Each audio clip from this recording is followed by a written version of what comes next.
3 journalistes tués par Israël au Liban, on va en parler tout de suite parce que c'est une violation du droit international clair et surtout ce sont des assassinats ciblés.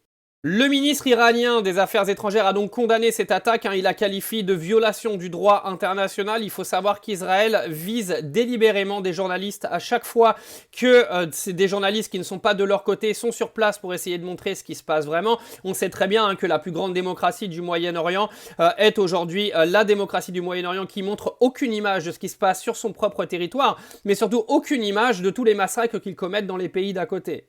C'est pas la première fois que des journalistes sont ciblés, ils en ont déjà tué des dizaines pendant le Géno à Gaza, mais également, je sais pas si vous vous rappelez, de l'image qui a tourné il y a maintenant quelques semaines, du journaliste britannique qui a vu une bombe exploser juste derrière lui. Miraculeusement, il en est sorti vivant, mais il était clairement visé. Et après tout ça, on va encore venir nous expliquer que le grand gentil du Moyen-Orient a un drapeau blanc et bleu.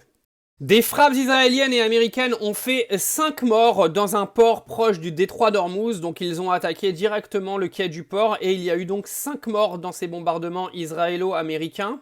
Donc encore une fois, des attaques criminelles de la part d'Israël et des États-Unis. L'armée israélienne a également expliqué qu'il y avait eu un mort dans son armée au sud du Liban suite à des affrontements avec le Hezbollah. Ils viendront vous dire qu'il y en a un ou deux, mais d'après ce que j'ai compris, il y en a beaucoup plus que ça. Pendant la nuit, les Émirats Arabes Unis ont fait face à plusieurs attaques de missiles et de drones. C'est le ministre de la Défense des Émirats Arabes qui l'a mentionné ce matin. Tous les missiles ayant été contrés par les systèmes de défense aérienne aux Émirats.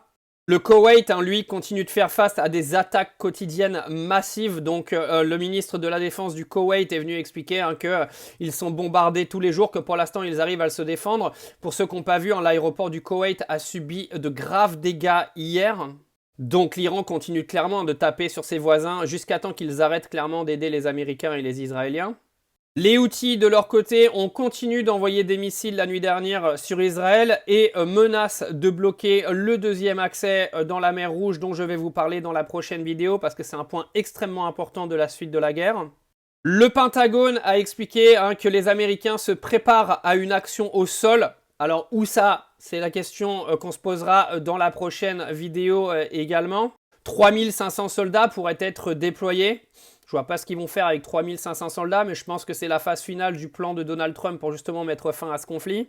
Donc ça, c'est les dernières infos en ce dimanche, je crois qu'on est le 29 mars, si je me souviens bien. Donc je vous tiens au courant dans les prochaines vidéos. On va parler de ce nouveau détroit qui pourrait être bloqué et créer une crise économique sans précédent.